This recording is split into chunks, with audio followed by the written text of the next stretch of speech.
Welcome back friends, स्वागत है आप सभी का फिर से हमारे चैनल पढ़ लो यार पे। तो आज की इस वीडियो में हम लोग बात करने जा रहे हैं गांधी एरा के बारे में।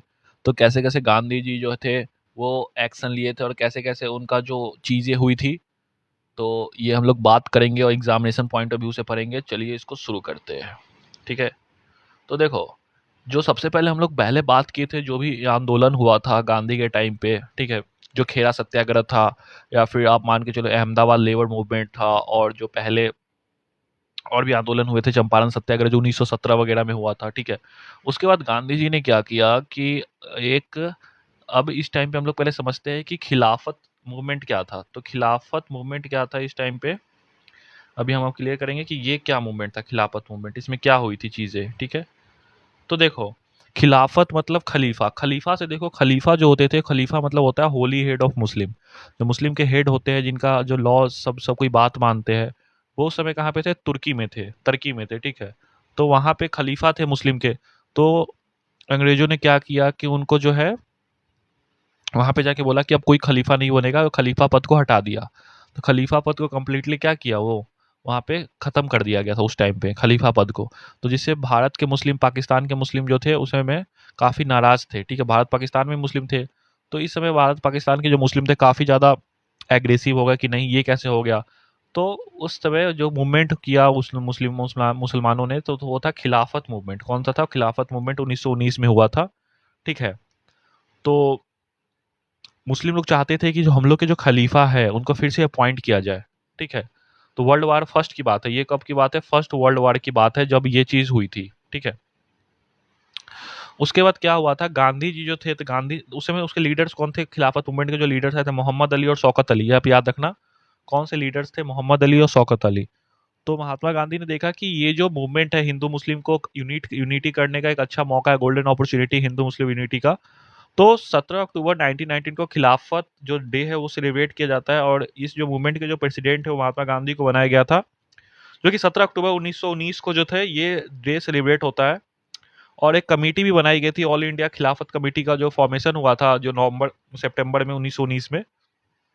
ठीक है, उस समय। और 23 नवंबर को इसका पहला जो सम्मेलन हुआ था, पहला जो कमेटी का जो कॉन्फ्रेंस हुआ था, वो 23 नवंबर को हुआ था इस टाइम पे। ठीक है, अब क्या था कि उस समय ये जो चीज चल रहा था कि अब ये चीज हुआ, खिलाफत हुआ। ठीक है, अब उस समय क्या था कि ये चीज तो हो गया, फिर यहाँ पे हिंदू मुस्लिम यूनिटी हो गया, फिर उसके बाद तो खिलाफत मूवमेंट चल ही रहा था। ठीक है, उस समय एक और इंसिडेंट होता है, रॉलेट सत्याग्रह। ठीक है, 1920 में। अब ये क्या है, तो जो सिडनी रॉलेट है, ठीक है, उसने एक पास किया था बिल जिसका नाम था रॉलेट एक्ट। ठीक है, रॉलेट एक्ट में क्या था कि कोई भी जो इंसान है, ठीक है, रॉलेट एक्ट ये बोलता है कि कोई भी, इस एक्ट में ये था कि मान लो कि जो वहाँ की पुलिस है, रॉलेट में क्या था, जो वहाँ की पुलिस है वो सिर्फ शक के बेसिस पे, डाउट के बेसिस पे किसी को भी जो है वो अरेस्ट कर सकती है, ये परमिशन दी गया था। ठीक है, इसमें ना कोई आप ना वकील रख सकते हो, ना कोई अपील कर सकते हो, ना कोई दलील कर सकते हो। ठीक है, इसमें आप कुछ नहीं कर सकते हो। तो रॉलेट में यही था कि जो सिर्फ शक के आधारित पे किसी को भी जो है वो अंडर रखने का जो है, सप्रेस करने का प्लान था। ये किसने लाया था? सिडनी रॉलेट ने 1919 में। तो गांधी जी ने इसे बोला था ये तो काला कानून है, ना इसमें अपील है, ना वकील है, ना दलील है। ठीक है, तो ये रॉलेट एक्ट था। ओके, उसके बाद क्या होता है इसमें, जो दो उस समय पंजाब के लीडर्स उन्होंने बहुत बढ़ चढ़ के जो लिया था। एक का नाम था सैफुद्दीन किचलू और सत्यपाल मलिक, जो पंजाब के लीडर्स थे। अब क्या होता है, इंसिडेंट होता है, रॉलेट एक्ट में जो पंजाब के लोग थे, वो अमृतसर के मेन मेनली लोग थे, उन्होंने काफी ज्यादा जो है ये इसका विरोध किया था रॉलेट का। ठीक है, ये बात वहां तक चलाई गई थी सेंट्रल लेजिस्लेटिव काउंसिल तक। उसके बाद जो है ये पीरियड को जो 3 साल तक, जो महात्मा गांधी जो था पीरियड 3 साल तक साइन किया गया था कि ये ब्लैक लॉ है, ये काला कानून है। ठीक है, ब्लैक लॉ कहा गया था महात्मा गांधी के द्वारा। ठीक है, उसके बाद एक इंसिडेंट होता है, जलियांवाला बाग इंसिडेंट, जो कि 1919 में होता है। इसमें क्या था कि उस समय पंजाब में जो इसके खिलाफ चीजें चल रही थी, ठीक है, आपको मान के चलो कि पंजाब में जो काफी चल रहा था, इसका विरुद्ध विरुद्ध चल रहा था। तो पंजाब के जो गवर्नर थे, जिसका नाम था माइकल और डायर। ठीक है, माइकल और डायर। तो माइकल और डायर जो थे, उन्होंने एक अपॉइंट करते हैं एक, कि अमृतसर में बेसिकली जनरल डायर को अपॉइंट किया जाता है, कि जनरल डायर को अपॉइंट किया जाता है क्या वहाँ का, अमृतसर का जो कमान है वो सौंपा जाता है। किसको सौंपा जाता है? जनरल डायर को। और जनरल डायर ने एक लॉ इम्प्लीमेंट करता है जिसका नाम रहता है मार्शल लॉ। ठीक है, मार्शल लॉ को इम्प्लीमेंट किया जाता है अमृतसर में, जिसमें कि ये रहता है कि अगर दो या दो से ज्यादा लोग अगर एक साथ है तो सीधा गोली मारने का आदेश रहता है। तो लोगों में खौफ फैल गया कि ये कैसा लॉ है। ठीक है, उस समय जो दो लोग थे जो एग्जाम में बाकी बहुत पूछा जाता है क्वेश्चंस की, जो सैफुद्दीन किचलू और डॉक्टर सत्यपाल मलिक, ये जो लीडर्स थे, उन्होंने क्या था कि कुछ दिन के बाद बैसाखी आने वाली थी। ठीक है, तो वो आने वाली थी और उसके बाद 13 अप्रैल को, ठीक है, 13 अप्रैल को क्या था, सबने एक जलियांवाला बाग में जो था आपस में सम्मेलन किया और ब्रिटिशर्स के खिलाफ जो थे चुपचाप एकदम, कोई हल्ला वगैरह कुछ नहीं हो रहा था, एकदम शांति से ब्रिटिशर्स के खिलाफ जो है वो आंदोलन करने का वहां पे सब एकत्रित हुए, सब यहाँ पे वहां पे आपस में जो थे वो यूनाइट हुए। तो यूनाइट हुए जैसे कि उसके बाद जो चीज था कि बैसाखी का दिन था 13 अप्रैल 1919 का।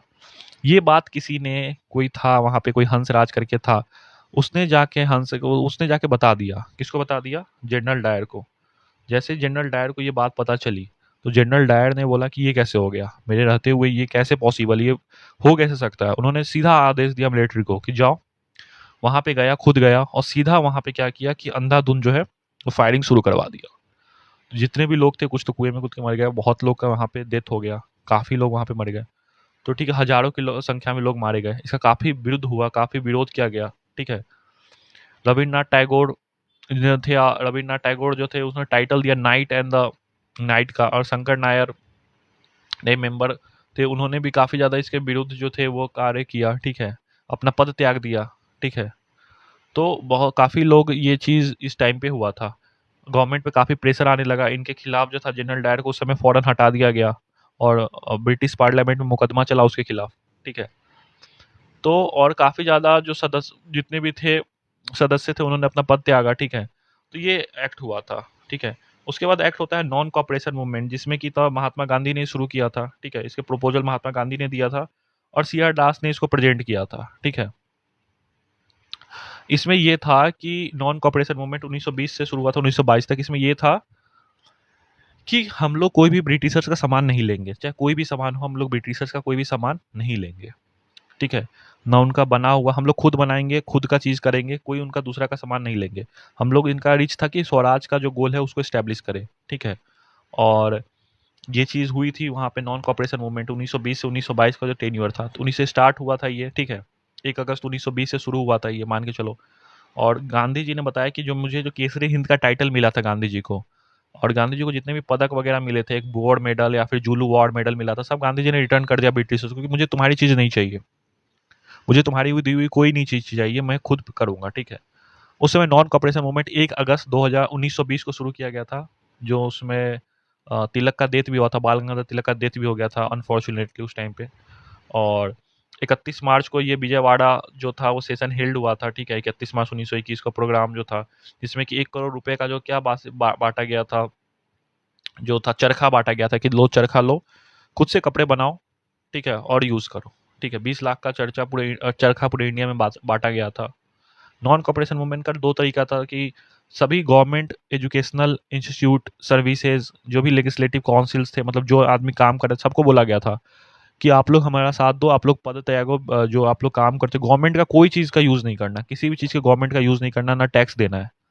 ठीक है, और गांधी जी ने ये फॉलो किया था कि यहाँ पे कोई भी हिंसा नहीं होगी, पूरी तरह से ये अहिंसा। ठीक है, नॉन वायलेंस के तहत था ये। लेकिन क्या होता है उसके बाद कि ये चीज था, मान के चलो कि गांधी जी ने खुद का स्कूल वगैरह, जैसे काशी विद्यापीठ खुलवाया था बनारस में, गुजरात में उस समय खुला था Gujarat Vidyapith, Bihar Vidyapith, Bengal national university, national college Lahore, Jamia Millia Islamia college, ये सब स्टैब्लिश हो गए थे उस समय में। ठीक है, तो जो असहयोग आंदोलन था, नॉन कॉपरेशन मूवमेंट था, उसमें जो भी दारू था, ठीक है, वो सब सबको हटा दिया गया था। दारू और तारी की दुकान था, उसमें टैक्स सरकार को बहुत जाता था, वो सब बंद कर दिया गया। काफी लॉस होने लगा सरकार को, सरकार फॉरेन के कपड़े सभी हटा दिए गए। ठीक है, नॉन कॉपरेशन में। तो और उसके बाद अहमदाबाद का जो सेशन था 1921 का, उसमें भी परमिशन हो गई कि ये सिविल डिसोबीडियंस मूवमेंट जो है अगला स्टेप दिया जाएगा। ठीक है, बट एक कांड हो जाता है चौड़ी चौरा का, जो गोरखपुर में है, 1922 में कांड हो जाता है कि कुछ लोगों को, जो पुलिस वाले ने क्या था, भीड़ में पुलिस वाले ने कुछ लोगों को गोली मार दी, 2-3 लोगों को। अब लोग इतने आक्रोश थे कि लोगों ने क्या किया, पूरा पुलिस स्टेशन ही जला दिया, जिसमें 22 पुलिस वाले मर गए। तो ये वायलेंस हो गया। गांधी जी ने वहीं पे ये क्या था, नॉन कॉपरेशन जो मूवमेंट था उसको स्टॉप कर दिया फौरन। ठीक है, गोरखपुर में। तो ये चीज़ वहाँ पे हो गया था कि 22 पुलिस वाले को वहाँ पे जला दिया गया था। तो गांधी जी ने फ़ौरन क्या किया, और गांधी जी को 6 साल का जेल हो गया। गांधी जी बोले किसी को ब्लेम मत करो, सब मेरी गलती थी। और गांधी जी को सेंटेंस दिया गया कि आप 6 साल के जेल में आपको सेंटेंस दिया गया, 22 पुलिस माइन को जला दिया गया। तो आज के लिए इतना ही, मिलते हैं अगले वीडियो में और भी चीज़ों के साथ।